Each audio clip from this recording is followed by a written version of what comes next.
Good day, everyone. I am Rebecca M. Sabturani.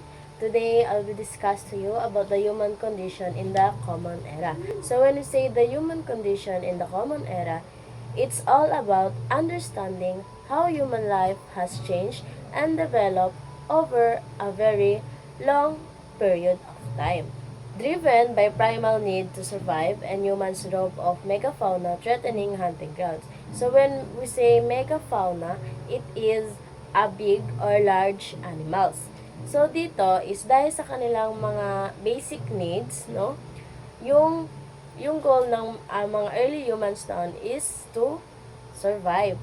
So human drove of megafauna. So yung mga tao noon is tinataboy or pinapatay nila yung mga malalaking hayop. So, para wala silang kaagaw sa resources.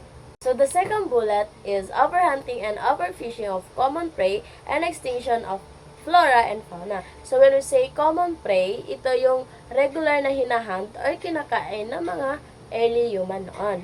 And yung flora naman is plants and fauna is animals. So, dahil sa pag-overhunting and overfishing ng mga early human, no, naghahunt sila na sobra-sobra yung sobra pa sa isang araw yung kinukuha nila. So, yung mga flora and fauna, no, is hindi na nag-exist into this society dahil sa action ng mga early humans noon. So, the third bullet is farming created extra food but also competition.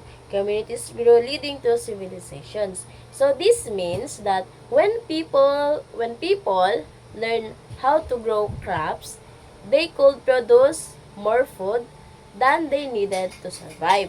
So, having more food led to competition for resources like land, and water, which were essential for farming. So because farming provided a more reliable food supply, communities could support larger populations. So as communities grew larger and more stable, they developed more complex social structures, governments, and cultures. This is what we call a civilization. People started wanting more than just the basics, leading to a focus on wealth. So, this means that as societies develop and people's basic needs like food, shelter, safety were more easily met, they began to desire things beyond mere survival. Next one is specialized artisans emerged when goods could not be sold but skills were valued. So this means that people who were skilled at making specific things started to become more important. So these artisans had specialized skills, meaning they focus on creating particular types of goods even though people were not buying a lot of finished goods. The ability to make things, the skills themselves was still considered important and useful.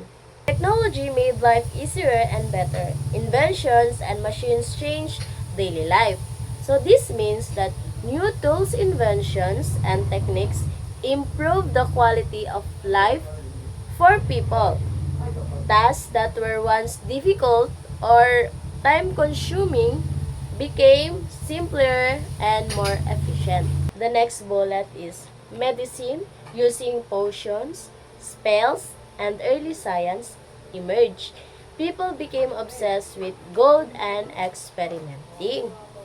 So this means that the methods for treating illness and injuries began to develop. So potions is the remedies made from mixtures of herbs, minerals, and other ingredients believed to have healing properties. So yung spells naman is the incantations, rituals, and charms used to invoke supernatural forces for healing or other purposes. So, yung early science, so it is the beginnings of systematic observation, experimentation, and reasoning about the natural world, such as studying plants for their medicinal properties, no? So it involved trying to understand how things work through observation and testing. So, gold, 'di ba? People became obsessed with gold and experimenting. So, yung gold is a symbol of wealth, power, and status, which drove people to seek it out. So, experimenting, a desire to explore and understand the natural world through observation and testing. So, the next bullet is, early leaders were strong, but smart thinkers also appeared, leading to great discoveries. So, physical strength, bravery, and power, leaders were admired for their ability to protect their people, lead in battles, and ensure survival. So later on, as societies develop, people become to value not just strength, but also intelligence and creativity. You know? So these smart thinkers, people like inventors, philosophers, and scientists, use their minds to understand the world better. So, their ideas and discoveries led to progress, such as new tools, better ways of living, and early forms of knowledge and technology. So today, we are going to the modern comparison, then versus now. So when we say modern comparison, it is about comparing the past with the present. So the first one is mortality rate. Fewer people die now because of better healthcare.